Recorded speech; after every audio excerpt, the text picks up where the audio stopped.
Meus irmãos, bom dia! Que Jesus abençoe a todos nós. Bem, meus queridos irmãos, nesse nosso bate-papo fraterno de hoje, trago até vocês uma reflexão sobre a importância que se tem um pai na sociedade moderna. A necessidade de qualquer indivíduo de ter a cobertura emocional de um pai.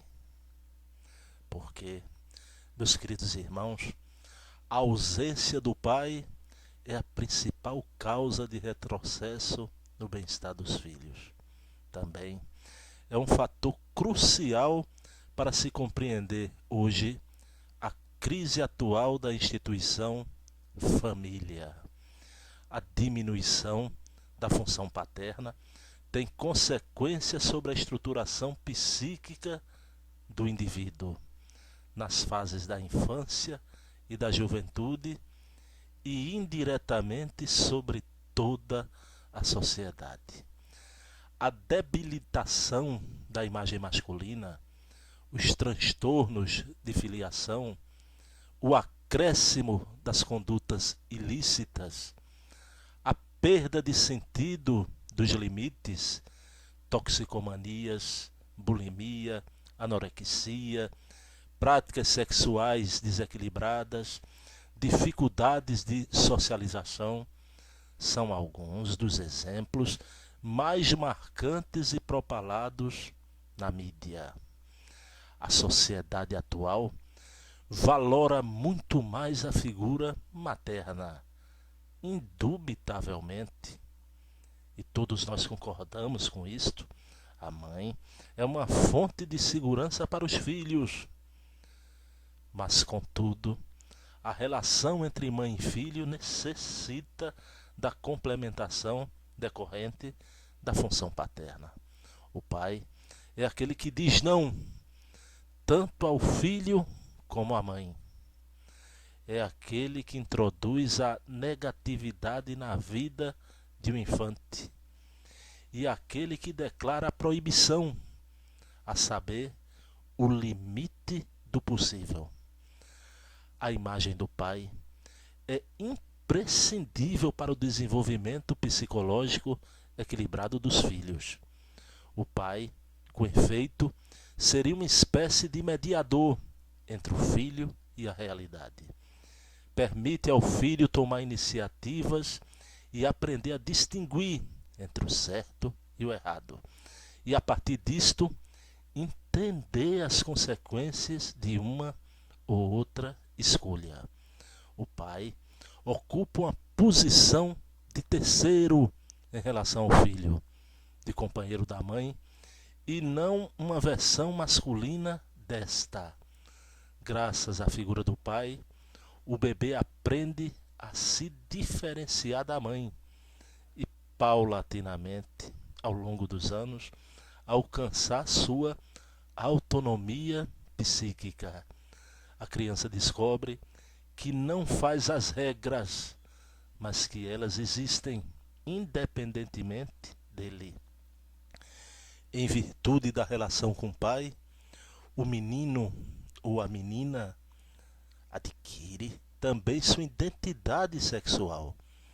A diferença de sexos encarnada pelo pai traz, por outro lado, um papel de revelação e confirmação da identidade sexuada. Tanto o menino quanto a menina têm, com efeito, a tendência, no início da vida, a mimetizar o sexo da mãe. E o pai, na medida em que é reconhecido por esta, vai permitir ao filho situar-se sexualmente. Porque se impôs em nossa sociedade, meus queridos amigos, a ideia de ausência ou pouca importância do pai. Hoje divulga-se a imagem do pai indigno, incompetente ou pouco afeito às lides sociais, sustentada pela lei estereotipada pelos meios de comunicação. Na maior parte dos programas, televisivos, o pai é apresentado como um sujeito incapaz de assumir um posto na relação educativa, de ocupar seu tempo com os adolescentes, quanto mais enfrentar com maestria o papel de proclamar as exigências necessárias para a vida em sociedade e para os filhos, incluindo a repreensão quando estritamente conveniente. Muitas mulheres, vemos isso acontecer hoje por aí, evitam que os homens cumpram seu papel de pai, quando mais ou menos conscientemente elas tomam conta da situação para não lhes deixar o lugar que lhes corresponde. A mãe, assim, afasta o pai da relação familiar, com o risco de culpá-lo em um processo perverso, no qual confirma seu poder e seu sentimento de onipotência sobre os filhos, o homem e o pai. Nos dias atuais, as atenções da psicologia e da lei se situam na relação mãe-filho, e o pai crê que necessita assumir a condição de uma segunda mãe para se fazer aceitar no círculo familiar. Alguns homens, condicionados por este conformismo, chegam a identificar-se como um modelo de pai meio pusilânime, lembrando mais a imagem do irmão mais velho, conivente com as estripulias éticas do caçula, ou de um tio que só aparece no aniversário com um presente bem caro para compensar a ausência sentida pelo sobrinho. A falta do pai se explica também pela confusão entre procriação e maternidade, gerada pelo fantasma feminino da partenogenese, fecundação sem a contribuição gênica paterna, já que a sociedade acredita na ideia de que a mulher pode, sem grandes percalços, educar um filho sem um pai.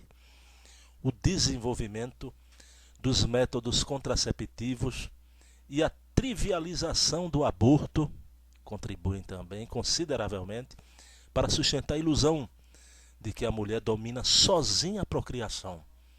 Tanto que o chavão feminista sustenta "meu corpo me pertence". Ao afirmar tal slogan, é subentender que a procriação me pertence. Assertiva bastante discutível.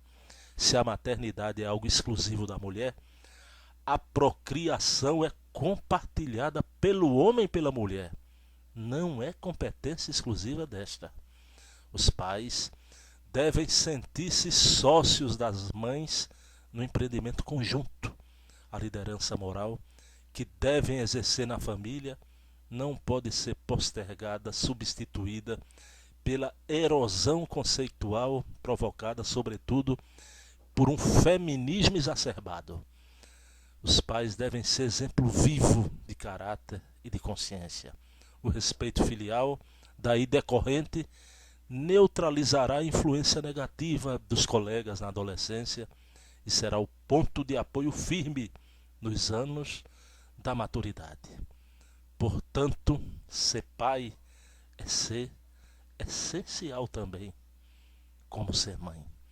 Ser pai é participar de uma missão linda dada por Deus, a missão Pater Mater. Então, meus queridos irmãos, paz e bem, que Jesus amanheça em nossos corações. Um beijo na alma.